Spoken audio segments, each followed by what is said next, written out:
अस्सलाम वालेकुम, कैसे आप? How are you? What about today our topics? So still we have pending issues regarding the carpentry foreman and charging. So let's discuss today also. अभी carpenter foreman का हमने कुछ topics बताए थे। टॉपिक्स के ऊपर इंटरव्यू होगा, इंटरव्यू के लिए आपने आपको कैसे प्रिपेयर करना है, ये चीज़ें लॉजिक चीज़ें हमने बताई हैं। इसके बाद टेक्निकल फील्ड में फोरमैन की रिस्पॉन्सिबिलिटी क्या होती है। फोरमैन की रिस्पॉन्सिबिलिटी में कुछ चीज़ें होते हैं मुश्तरक होते हैं सारे फोरमैन के, carpentry, steel fixation, scaffolder foreman और दूसरा अपना पेंटर फोरमैन जो भी है, सबका एक चीज़ मुश्तरक होता है, साइट से related team work, behaviour, accountability, problem solving, communication, coordination. ये सारे चीज़ें सारे फोरमैन के लिए मुश्तरक होते हैं। लेकिन फील्ड में जब सेपरेट आप चले जाते हो अपने फील्ड में, फील्ड के हिसाब से अलग अलग रिस्पॉन्सिबिलिटीज़ बनते हैं बंदे का, फोरमैन का। तो इसके लिए चाहिए फोरमैन अपने फील्ड का एक्सपर्ट होना चाहिए। एक्सपर्ट का मतलब ये तो नहीं है ना आप इंजीनियर का काम भी करोगे, नहीं। फोरमैन से रिलेटेड जो क्राइटेरिया मेंशन होता है उस क्राइटेरिया के अंदर अपने आप को रखना है, ठीक है। तो फोरमैन का क्राइटेरिया मैंने मेंशन कर दिया ऑलरेडी। कारपेंटर फोरमैन की रिस्पॉन्सिबिलिटीज़ बता दिया, बंदों के साथ उसने कोऑर्डिनेशन कैसे रखना है, कारपेंट्री में किन किन चीज़ों को उसने यूज़ करना है, चेक करना है, मटेरियल से रिलेटेड जो भी काम होगा उसको 100% नॉलेज होगा। टाई रॉड कहाँ डालना है, गुनिया कहाँ यूज़ होता है, राइट एंगल कहाँ यूज़ होते हैं, जॉइंट पट्टी क्या होती है, कनेक्शन पिंस क्या होती है, एक्सटेंशन ऑफ टाई रॉड कौन सा होता है, और जब आप टैंक का वॉल लगा रहे हैं उसके अंदर एक्सटेंशन ऑफ टाई रॉड के लिए कौन सा मटेरियल यूज़ करना होता है। ये सारी चीज़ें जो होती है फोरमैन की नॉलेज में होना चाहिए। That's the priority and reality of work. जब आप इसको समझोगे तो फिर ज़रूरत नहीं होती दूसरे बंदा आगे आपको एक्सटेंशन दे दे, फिर इंजीनियर का बात सुनना, फजूल बकवास सुनने की ज़रूरत नहीं होती किसी का भी। तो आप अपने फील्ड में खुद ही मास्टर है, लोग आपका रेस्पेक्ट करेंगे। जब आपको समझ नहीं आता है, शटर बनाने के लिए आपको बोला जाएगा, आपको मालूम नहीं है कि व्हीलर पहले रखो, डोगा पहले रखो, प्लाई पहले रखो, ये आपको अंदाज़ा नहीं होगा तो आप फील्ड में काम कैसे करोगे। बंदों को, अपने वर्कर्स को कैसा एक्सप्लेनेशन दोगे, उनको कैसे ट्रेन करोगे। क्योंकि एक अच्छा फोरमैन होता है ना, वो लाइक ए टीचर होता है।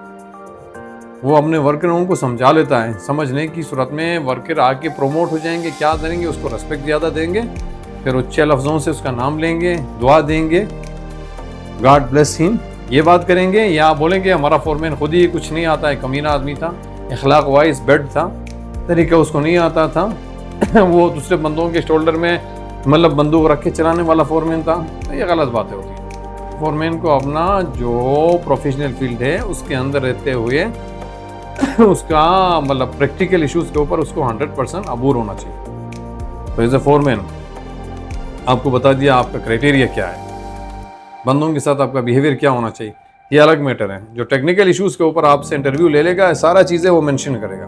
फोरमैन होता है जनरल मैनेजमेंट की तरफ से, मतलब आपका ग्रुप लीडर होता है, ग्रुप को मैनेज करता है लाइक ए मैनेजर। चार्जन का काम होता है वो ग्रुप के साथ टच होकर चलता है। फोरमैन के पास 3-4 जगहों में ग्रुप होते हैं, चार्जन एक ही ग्रुप को फॉलो करता है। तो मायने रखता है चार्जन को समझाने का काम फोरमैन की रिस्पॉन्सिबिलिटी है। कुछ चीज़ें ऐसी होती है ना उसमें अगर चार्जन को नॉलेज नहीं है ना, कुछ काम खराब हो जाएगा, उसमें एडजस्टमेंट करने की गुंजाइश होती है। लेकिन कारपेंट्री जॉब यही है ना, उसमें अगर चार्जन से मिस्टेक हो जाएगा ना तो उसका अजाला मुमकिन नहीं है। क्यों? शटर लगाएगा, 8 मीटर का वॉल लगाएगा, 20 मीटर का वॉल लगाएगा, तो उसमें अगर उन्होंने कोई मिस्टेक वीक पॉइंट छोड़ दिया होगा तो क्या होगा, शटर आउट हो जाएगा, फिर उसका अजाला मुमकिन नहीं है, ब्लंडर हो गया साइड के ऊपर। इसके मुकाबले में स्टील का फोरमैन या चार्जन से कुछ मिस्टेक हो जाएगा तो क्या होगा, बार को खोलेगा, री बेंडिंग होगा या रीफिक्सेशन होगा या री डिप्लॉयमेंट होगा, इसमें प्रॉब्लम तो नहीं है, सिर्फ टाइम वेस्ट हो जाएगा। लेकिन शटर का बुनियादी मकसद ये होता है, उसमें एक थोड़ा सा मिस्टेक से क्या होगा, बिग ब्लंडर, बिग एक्सीडेंट हो सकता है। तो इसलिए फोरमैन का काम कारपेंट्री के चार्जिंग से ज़्यादा उसका जो फोकस होता है ना, काम ख़त्म करने के बाद जनरली फोरमैन को जाके अपना फॉर्म वर्क को कम्प्लीटली चेक करना है कि हमारे चार्जिंग के सुपरविजन में होते हुए उन्होंने टाई रॉड कितने फासले में डाला है, डोगा कैसे लगाए हैं, उसमें क्लिम लगे हुए हैं, नेलिंग हुआ है, गुनिया लगा हुआ है, साल में सही है, ये चीज़ें बताएगा। चेक करने के बाद फिर क्या करेगा, उसको तसल्ली होगा कि हमारा कंक्रीट में कोई प्रॉब्लम नहीं, कंक्रीट को चलने दें, चलने के लिए वो गो हेड दे देगा। तो उसको समझ आएगा कि फोरमैन को कि मेरा काम 100% है, वो मैं खुद मुतमईन हूँ। अगर फोरमैन को नॉलेज नहीं है ना, तो टायराल लगाने वाला या शटर फिक्सेशन वाला टीम जो अपनी मर्जी से शटर फिक्स करके चला जाएगा, रात को कंक्रीट वाला टीम आएगा, डे में कंक्रीट वाला टीम आएगा।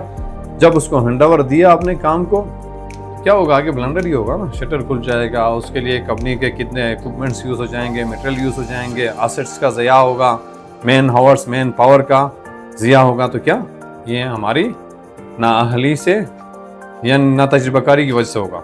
जब आप 100% प्रोफेशनल हैं तो माशाअल्लाह क्या होगा, आपका काम आपको बेनिफिट देगा, आपका प्रमोशन होगा, अच्छे नाम से लोग आपको याद करेंगे, आपका वर्कर में आपका रेस्पेक्ट ज़्यादा होगा।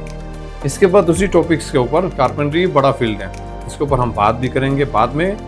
जब आपके पास कुछ सवालात होंगे पूछने के लिए हम जवाब दे देंगे।